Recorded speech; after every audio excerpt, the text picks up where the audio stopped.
Hello and welcome to episode number 138 of the Savvy Social Podcast. I'm Drea, and this show is brought to you by Fan Booster by Traject, which is the world's most complete social media management tool, and it's my tool of choice when it comes to scheduling, managing, and especially reporting on social media.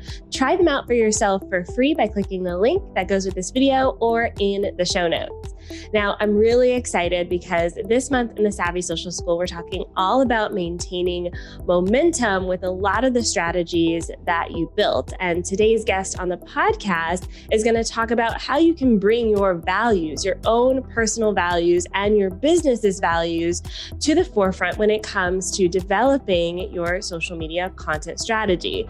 Now, we have Erica Courdae on the show today, who is absolutely fantastic. She's dedicated her life to expanding how others interact with the world through powerful conversations. She's an entrepreneur, she's a certified coach, and her work is focused on diversity, equity, and inclusion, shorthand called DEI.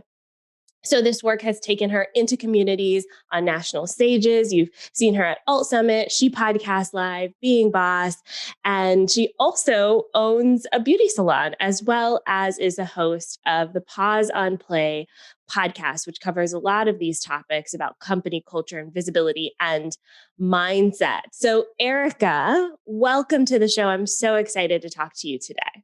Thank you for having me, Drea. I'm so excited to be here. Yes. So I want to kind of go back a little bit and give us a bit of a framework to this work that you do with DEI. How did you get started in this space? I have been in the beauty industry for over 20 years, and I noticed at some point that I was supporting people in figuring out life choices. Hair was not just, oh, I'm doing your hair and you look pretty. It really was an extension of who they were and how they chose to show that. And being able to talk clients through conversations like how to step into wearing your natural hair when you are in a government job and you're worried about people looking at you differently or undermining your position because they look at you and they're like, I don't understand. I can't process this. And what does it feel like to begin to just acknowledge and absorb and accept who you are as you are? And in doing that, I began to realize that the lifelong skill that I'd had of listening and talking through things and really being able to get people to recognize things that they already knew, that this was coaching before I even knew what coaching was.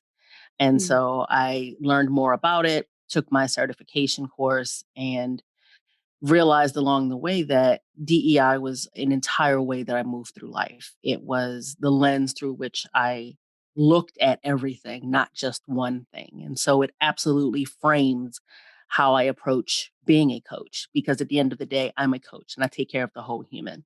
But DEI gives you a lens to just completely look at the world differently.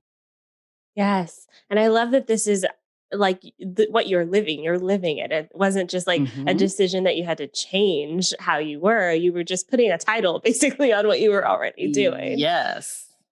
So for those business owners who are starting to explore these concepts and starting to make sure that, their own personal value system or the values of their company are aligned, what are some of the questions they should ask themselves to make sure that they are being inclusive in both their marketing and in their business? That's a great question. And this is, part of what we go through when we do our From Implicit to Explicit workshop through Pause on the Play, because we get people to first stop and figure out, what are your values as a human? What are the things that matter to you? What do you support? What are you against? And being able to understand what those are for you personally helps you to then figure out, how does that inform how you move through life as an entrepreneur and a business owner? Because when you begin to figure out what your business's values are, you are going to notice that they're informed by your personal values, but there may be some differences. Like, we've had clients who travel and adventure really matters to them. And that may not show up directly in their business. But what happens is, it's a part of how they show who they are when people are connecting with them and having that reason to choose this individual versus another to actually work with. And so being able to understand, you as a person, who you are, what matters to you, what it is that you support, what it is that you're against, and being able to answer similar questions for your business and really digging deeper and getting more into the psychographics of things versus just the demographics of them. Yeah. So I think for a lot of business owners, this does bring up the question of, okay, so once we've established our own personal value system and the values of our company, where's the line in sharing those things online? There has been this, especially in 2020, and even as we go into this year, a lot of brands are kind of towing the line between what do we say, how do we show our value system without seeming like we're just talking, without seeming like we're just posting something on social media for the sake of posting it. So, what are some of the things they should consider as they're going through? They understand their values, and then how do they share them on social in a way that's like authentic and not just I'm posting this because I saw everybody post something. Yes, yes. And again, this is part of, to me, when we think about values, I'm not a proponent of them simply being words or phrases that are just kind of flat. They have to be anchored in action. And so if you can turn them into verbs, you can show how you demonstrate if diversity matters to you, how if equity matters to you, how that shows up. People a lot of times will go into things like, oh, it's honesty or things like that. And it's like, well, let's dig a little deeper. Is that what it is? And sometimes you'll get transparency. Sometimes you'll get things like communication. And so if that is what it is, how do you communicate with your audience? How do you want them to communicate with you? How is everyone being heard and represented and understood? And when you have a grasp on that, it's a lot simpler to be able to then have that integrate into everything that you do so that it's not about, oh, this thing happened. And like last year, we had the black square that everyone posted. You can then go back to your values and say, why am I posting this? How does this link to the way that everything else I do in this business is run? Does this apply? And if not, should I still be doing this? I think there's always a place to break the rules, but you have to understand why. And before you can do that, you do have to create your rules. Yeah. So creating your own internal rules for how you approach certain situations so that, Yes. you know, if perhaps like at the time of recording this last week, people attacked the US Capitol building, what do we do and say? We could just go to our rule book and go, okay, this is how we handle national crises that seem to be happening a lot these days. Right. And I think it lays out, it really does bring up, is this something that shows up in your content on a regular basis? Or is this just coming up when specific moments are coming up? And so if you are doing this consistently and it is a part of your values and your framework for operating as a whole, making sure that everyone on your team is a part of that, then when things come up, then you don't have to worry about, are people going to feel like this is performative? Are they going to worry that this is just a surface action? Because at this point, they can say, well, they've been saying the same thing. So this is consistent, and that's going to build your reputation. And that reminds people that they can trust you. Yes. And for those of you listening, I just want to share a great example of this with one of my clients, Cara Lowenthal from the Unfuck Your Brain brand. She did this whole series about turning panic into peace that we've had to bring back several times this year as part of our marketing. But it's a core value system that she has in her brand. So when things happen, we just go, we have resources for this situation. We have a response for this situation because it's a foundational piece to how she markets herself and just how she runs her business. And so that's a great example of that. If you guys want to check that out, I'll put the link in the description of this podcast episode. So I want to talk a little bit about how this shows up in your business, because I do think that as a leader, oftentimes all eyes are on us. And I'm sure you've got great examples of this. So talk to me a little bit about how you weave your own values into the content that you create on Instagram, for instance. So one of the cornerstones of everything I do is imperfect allyship. And when I was in the middle of really doing a lot of weddings with my salon, and we did a lot on site. And at that point, I was still doing physically a lot of them. And I noticed, and this was before marriage equality was becoming as much of a conversation as it did, let alone being becoming legal. And I had clients that just were like, I want to be able to get married and enjoy this process just like anyone else. And I really stepped into this place of like, this is what we do. We absolutely want these couples to come here and know that they are safe. And if this doesn't work for you, I literally said, kick rocks. Please don't. Like, just don't even waste your time. And for us, that was a basis of what we did. And so when I stepped into the coaching, that is a part of where my allyship shows up. And I'm not always perfect at it, but I understand, as you know, a woman that is married to a white man and has biracial children, I understand what it looks like for people to feel like your love isn't valid because it doesn't fit their ideal of what it should be.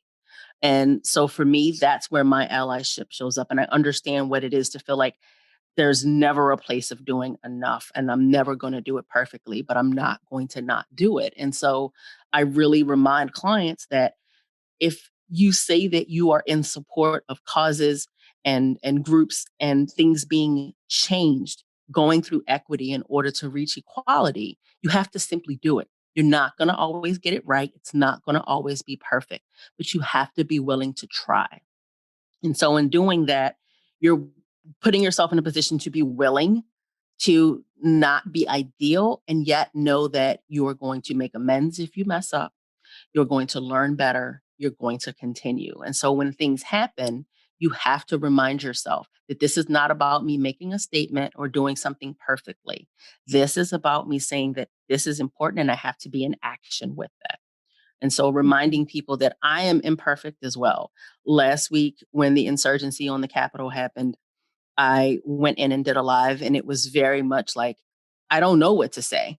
I can't come in here and give you the actions like I really love to do, but I'm going to tell you where I am to remind you that I am human and that you are human as well. And it's okay to tap into that. And that all was happening at the same time of on our end, like things getting paused, things having to stop, and understanding that this is not business as usual. And so that's a part of kind of letting people know, like, you don't have to be perfect, but you have to figure out what it is to be human in the midst of inhumane moments. Yes, we're all humans in this crazy experience of life. Mm-hmm. I like this idea of imperfect allyship because I do think that, especially on social media, there's this concept of everyone being perfectly polished because obviously we're sharing our perfect moments. And even those moments that are deemed imperfect, we're still putting a filter on it or writing a caption and adding emojis and all of that.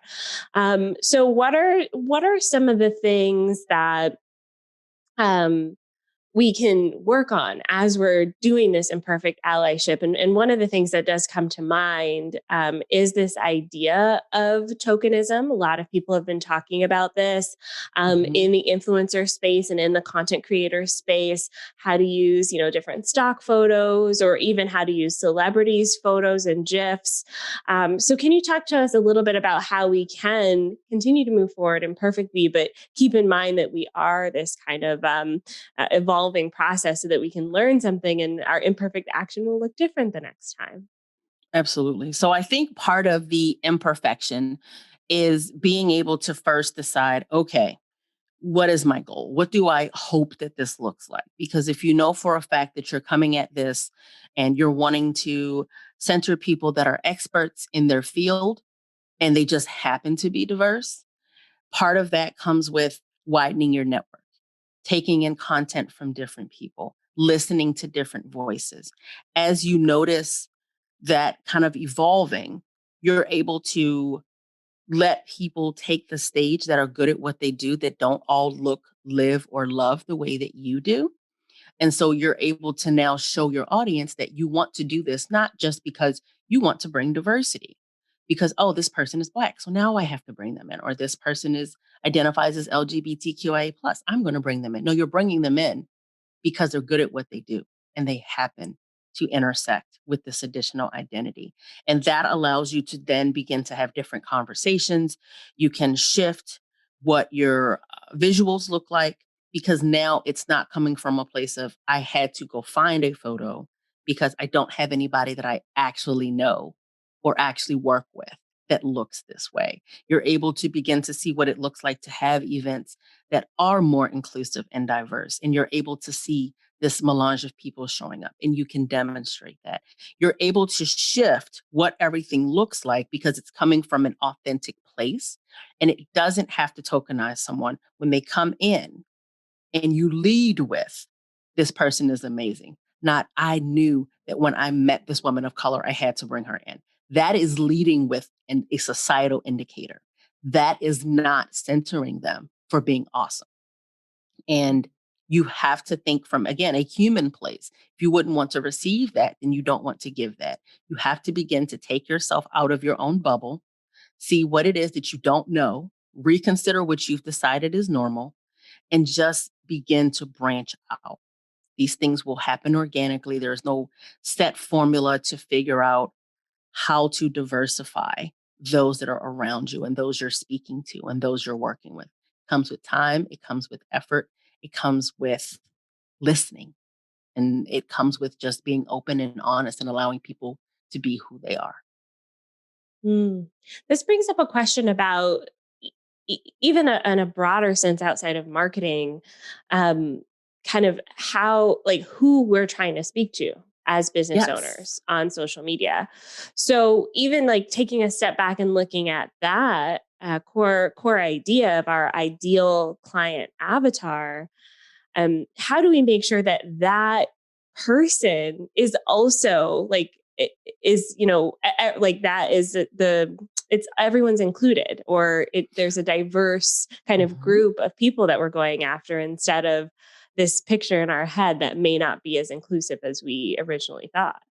We talk about that in Pause on the Play the Community because of the fact that it can be really easy to just assume that those that want or need what it is that you offer are going to find you.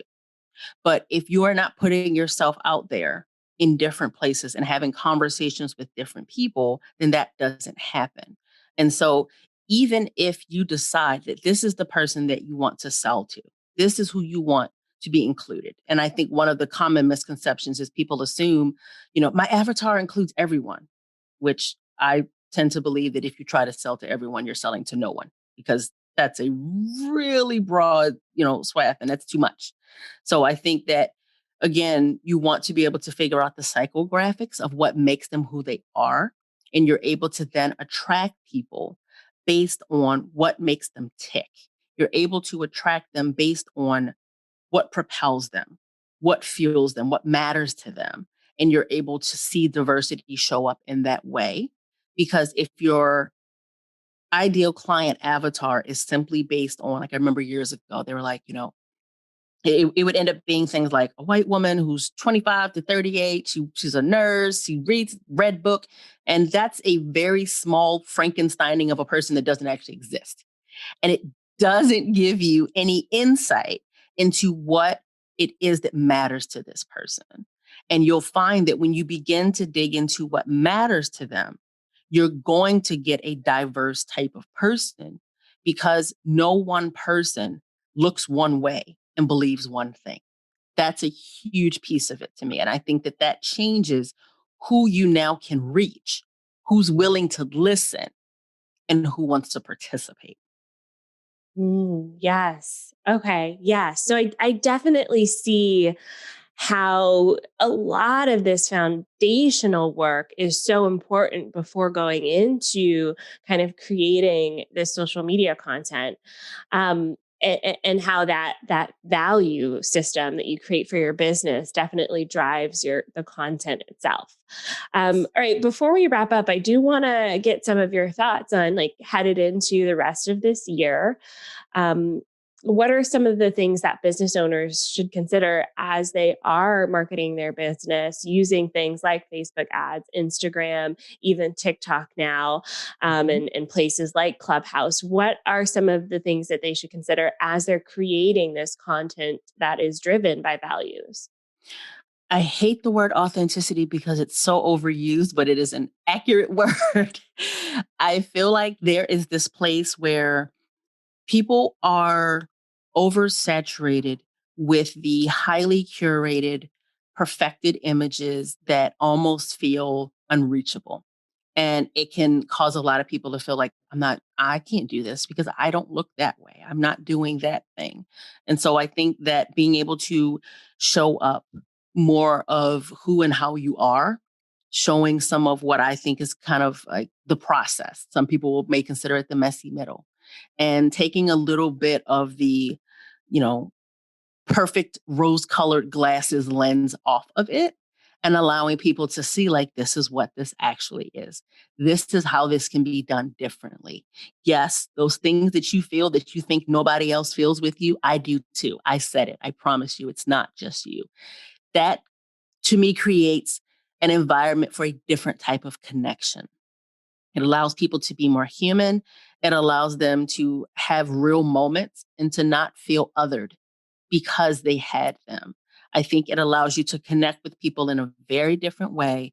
And it allows for those innate parts of us that we don't always feel like have the right to see the light of day being able to come out. And so by modeling that, I think you're setting a very different tone and you have an opportunity to make a very different impact.